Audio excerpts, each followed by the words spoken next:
मेरी इस वीडियो को बिल्कुल भी स्किप ना करना एंड गौर से सुनना। आज मैं हर एक डर्मेटोलॉजिस्ट को एक्सपोज करके रहूंगा। तो रिसेंटली सोशल मीडिया पे सनस्क्रीन के हार्मफुल इफेक्ट्स पर डिबेट हो रही है। ये बताएगा आपका सनस्क्रीन कैसे कैंसर कॉज कर सकता है। आप जो सनस्क्रीन रोज यूज करते हो क्या ये आपके खून तक पहुंच सकती है? वेल, हम जो सनस्क्रीन यूज करते हैं वो दो टाइप्स के होते हैं। एक जो यूवी रेज को रिफ्लेक्ट करते हैं और दूसरा जो यूवी रेज को एब्जॉर्ब करते हैं और उसे हीट के फॉर्म में डिसिपेट करते हैं। वेल, प्रॉब्लम यही है कि यूवी एब्जॉर्बिंग सनस्क्रीन आपके बॉडी में एब्जॉर्ब हो रही है। ये है कंडे का आउटर स्किन जो कि हमारे स्किन की तरह सेमी परमेबल मेम्ब्रेन है। इसमें अगर आप ये यूवी एब्जॉर्बिंग सनस्क्रीन लगाओगे तो देखो कैसे ये बड़े आसानी से अंदर के डीप लेयर्स तक पेनिट्रेट कर जाता है। अब मिलते हैं 24 घंटे बाद। अब इसे काट के देखते हैं। यूवी लाइट से देखने पर ये ग्लोइंग पार्टिकल्स सनस्क्रीन के पार्टिकल्स हैं। एफडीए की 2019 की स्टडी ने ये प्रूव किया कि ये चार इंग्रेडिएंट्स जो इन सनस्क्रीन में होते हैं ये बड़े आसानी से हमारी स्किन को भेद कर हमारे खून में मिलकर सेफ्टी लेवल्स को एक्सीड करते हैं। कुछ डॉक्टर्स और साइंटिस्ट सनस्क्रीन के अगेंस्ट होकर उसको एक हार्मफुल एंड यूजलेस प्रोडक्ट कहते हैं। जितना ज्यादा अच्छा सनस्क्रीन उतने ही ज्यादा चांसेस है स्किन कैंसर होने के। Yes you are right, I was wondering that मैं पागल हूं क्या? It me what I am saying is scientifically proven. See what happens is हम सबने यही सिखाया यही सुनाया है, नो जितना ज्यादा अच्छा सनस्क्रीन होता है अगर वो यूवी ए और यूवी बी रेज दोनों को ब्लॉक करेगा तो स्किन कैंसर नहीं होगा। राइट, दिस एक रे होती है यूवी बी रेज, तो जब वो हमारी स्किन पे पड़ती हैं तो हमारी स्किन में एक कोलेस्ट्रॉल होता है। ओके, तो वो कोलेस्ट्रॉल जो है यूवी बी रेज उसको ब्रेक डाउन करती हैं एंड फिर वो कोलेस्ट्रॉल कन्वर्ट होता है इनटू विटामिन डी और vitamin D further gets converted into calcium. नहीं करेगा वो, ब्रेक डाउन नहीं करेगा तो vitamin D deficiency and calcium deficiency, right, and the result is skin cancer, osteoporosis. The red sunscreen can be confusing enough. Just look at the long list of ingredients in the many different options. But did you know that it can also increase the risk of skin cancer and even change your hormone levels? To know more, it's easy to fill. And recently FDA ने भी एक new study publish की है sunscreen के harmful effects पे। Use sunscreens. Still, millions of people use sunscreens, so somebody's not listening. They even slap the sunscreen on their children. In May of 2019, the FDA issued a report saying the sunscreen chemicals, when used just one day, penetrated the bloodstream, reaching levels that exceeded FDA standards. One ingredient, oxybenzone, reached that level, exceeding the standards after only 2 hours of use. But वहीं पर दूसरी तरफ हमें नजर आता है कि कुछ डर्मेटोलॉजिस्ट सनस्क्रीन को डिफेंड कर रहे हैं। क्या सनस्क्रीन कैंसर कॉज करती है? सनस्क्रीन दो टाइप्स की होती है, एक फिजिकल, एक केमिकल। किसी भी सनस्क्रीन के ऊपर ऐसी कोई भी स्टडी अवेलेबल नहीं है जो ये प्रूव करती हो कि वो कैंसर कॉज करती है। In fact not using a sunscreen can increase the risk of you getting skin cancer by 40%। So इस तरह के मिथ्स पर बिलीव ना करें एंड ऑलवेज यूज सनस्क्रीन। क्या सनस्क्रीन से कैंसर होता है? I get asked this often. So where did this start? Few sunscreens were withdrawn because of contamination with benzene. This was an isolated incident and there was more fear mongering than truth. Certain UV filters were thought to be absorbed systemically, causing systemic toxicity. But in the amount that is applied on the body, the systemic absorption and the side effects are negligible. So no, sunscreen does not cause cancer. 30 या उससे ज़्यादा sunscreen use करना चाहिए जो broad spectrum हो, UV या UVB के against protect करे, पीए ट्रिपल प्लस रेटिंग या उससे ज़्यादा हो और आपकी स्किन टाइप के लिए सूटेबल रहे, जैसे कि ऑयली स्किन के लिए non comedogenic aqua gel based और ड्राई स्किन के लिए हाइड्रेटिंग इंग्रेडिएंट्स के साथ और सेंसिटिव स्किन के लिए फिजिकल सनस्क्रीन। बट आपके लिए बेस्ट सनस्क्रीन अल्टीमेटली वही है जो एक्चुअली आप यूज़ करो।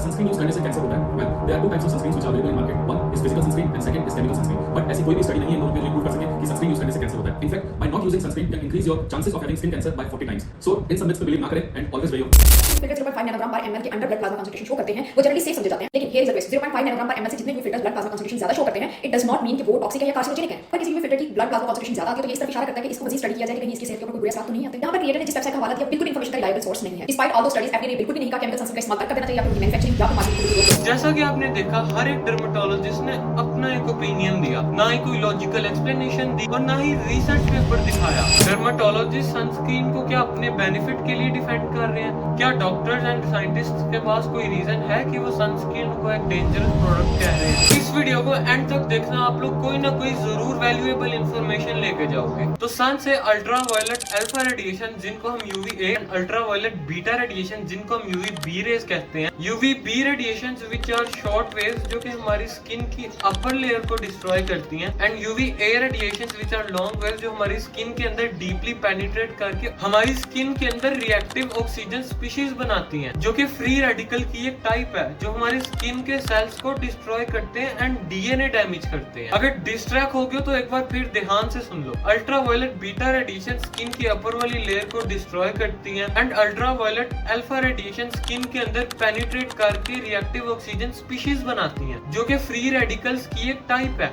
एंड ये फ्री रेडिकल्स हमारी स्किन के अंदर कोलेजन एंड इलास्टिन को डिस्ट्रॉय करते हैं, जिससे अर्ली साइंस ऑफ एजिंग भी नजर आते हैं एंड हमारा डीएनए भी डैमेज करते हैं, जिससे रिंकल एंड सैगिंग हो जाती है। सेल मेम्ब्रेन को डैमेज करते हैं एंड इन्फ्लेमेशन कॉज करते हैं। डीएनए डैमेज की बात करें तो UV B rays directly DNA damage करती हैं, जिससे सेल्स के अंदर म्यूटेशन आती है एंड डिफरेंट टाइप के स्किन कैंसर कॉज करते हैं, जैसे basal cell carcinoma, squamous cell carcinoma या मेलेनोमा। मेलानोमा। सिर्फ इतना ही नहीं, पिक्चर अभी बाकी है। इसके साथ साथ melasma, rosacea, hyper pigmentation, early signs of ageing, polymorphic light eruption, wrinkles, actinic keratosis, solar lentigines, sunburn, skin tan and हर साल इतने ज्यादा लोगों की स्किन कैंसर की वजह से डेथ हो जाती है। इसीलिए आपको सनस्क्रीन लगानी चाहिए, क्योंकि सनस्क्रीन आपको इन सारी प्रॉब्लम से बचा के रखती है। अब हम साइंटिफिकली देखेंगे कि सनस्क्रीन काम कैसे करती है, वो आपकी स्किन को इन यूवी रेज के अगेंस्ट प्रोटेक्ट कैसे करती है। So there are two types of sunscreen, chemical sunscreen and mineral sunscreen. Mineral sunscreen, जिसको हम फिजिकल सनस्क्रीन भी कहते हैं, उसके अंदर zinc oxide and titanium dioxide के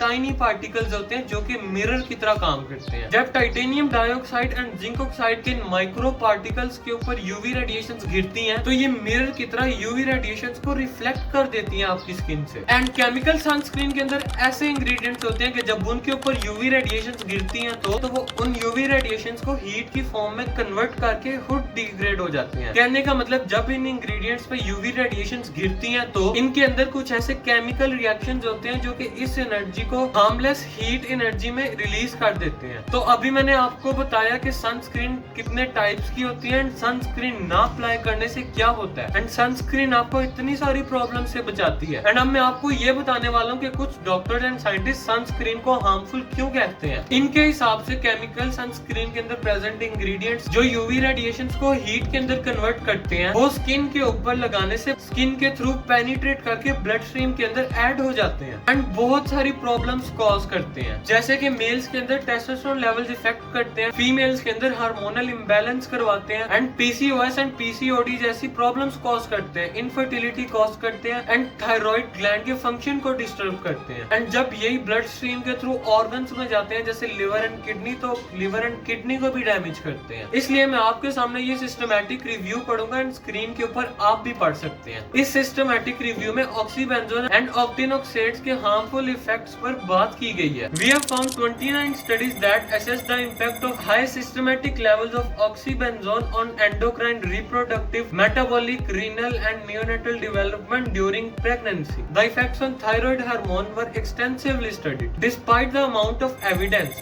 association between elevated systematic levels of oxybenzone and thyroid hormone is still inconclusive. अब fertility की बात करते हैं। The clinical significance of BP3 on testosterone level may require further studies, as 2 studies found no association between oxybenzone and male semen quality and infertility. On the other hand, in female, there was no association between urinary oxybenzone concentration and reproductive hormone levels, such as estradiol, progesterone, follicle stimulating hormone, and luteinizing hormone. The effects on pubertal development is still inconclusive. Even के कुछ studies ने show किया है कि exposure to oxybenzone was linked with increased weight in babies. कुछ ने ये show किया है कि exposure to oxybenzone was related with Hirschsprung's disease. And even के कुछ स्टडीज में देखा गया है कि बेबीज के अंदर कुछ एलर्जीज होने के चांसेस कम हो जाते हैं, इसलिए और रिसर्च की जरूरत है। द समरी इज, कुछ रिसर्च पेपर्स में देखा गया है कि कुछ बेबीज का वेट इंक्रीज हुआ एंड उनमें कुछ प्रॉब्लम्स देखी गई, लेकिन कुछ स्टडीज के अंदर इसके ये बेनिफिट्स देखे कि बेबीज के अंदर सर्टेन एलर्जीज होने की रिस्क कम हो जाते हैं। अब ऑक्टेनोक्सेट की बारी। सबसे पहली बात, ये स्किन के थ्रू बहुत कम पेनिट्रेट होता है ब्लड स्ट्रीम में। 2 स्टडीज पब्लिश हुई ऑक्टेनोक्सेट के reproductive hormonal and thyroid gland पर इसके इफेक्ट्स को स्टडी करने के लिए, बट इन हार्मोन्स में कोई चेंजेस नहीं आई। चलो इस स्टडी का कंक्लूजन देखते हैं। इस सिस्टमैटिक रिव्यू से हमें ये पता चलता है कि ऑक्सीबेंजोन एंड ऑक्टेनोक्सेट के हार्मफुल इफेक्ट्स है, इस पर कोई सॉलिड एविडेंस नहीं है। इन इंग्रेडिएंट्स पर सिर्फ शॉर्ट टर्म रिसर्चेस अवेलेबल है। इन रिसर्चेस में ये देखा गया कि अगर हम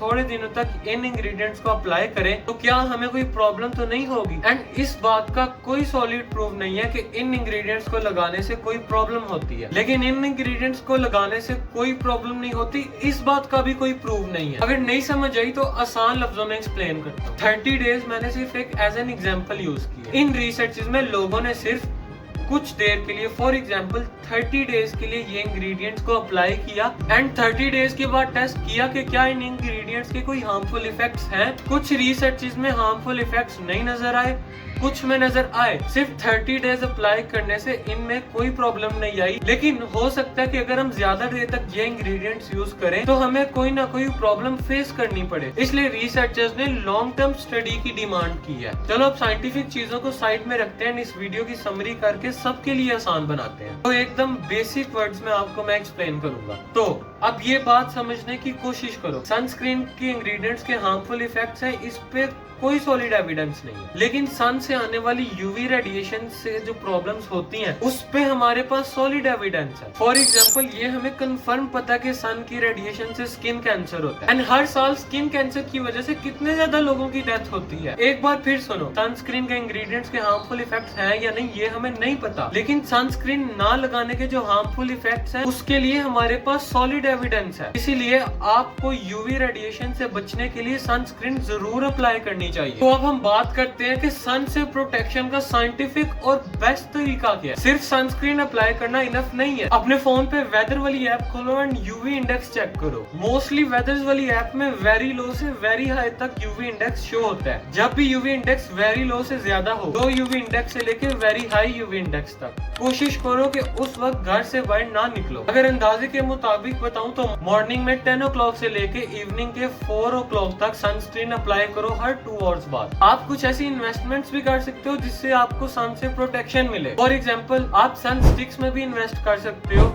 सनस्क्रीन स्प्रेज में भी इन्वेस्ट कर सकते हो एंड आप ऐसे कपड़ों में भी इन्वेस्ट कर सकते हो जो आपको सन से प्रोटेक्ट करें, जिनमें यूपीएफ हो, अल्ट्रा वायलेट प्रोटेक्शन फैक्टर। जैसे सनस्क्रीन में एसपीएफ होता है वैसे कपड़ों के अंदर यूपीएफ होता है। 30 यूपीएफ से लेके 60 यूपीएफ तक आप चूज कर सकते हो। तो सन की हार्मफुल यूवी रेडिएशन से प्रोटेक्ट करने के लिए आप ये कुछ स्टेप्स फॉलो कर सकते हो। रेगुलरली सनस्क्रीन अप्लाई करना, सुबह 10 बजे से लेकर शाम 4 बजे तक। हर 2 घंटे बाद अपनी सनस्क्रीन को रीअप्लाई करना। बार बार सनस्क्रीन अप्लाई करने में टाइम ना लगे इसलिए आप स्प्रेज और सन स्टिक्स में भी इन्वेस्ट कर सकते हो। फुल स्लीव्स पहनना और हाफ स्लीव्स को अवॉइड करना एंड आप ऐसे कपड़ों में भी इन्वेस्ट कर सकते हो जो आपको सन से प्रोटेक्ट करें, जिसके अंदर यूपीएफ हो यानी अल्ट्रा वायलेट प्रोटेक्शन फैक्टर।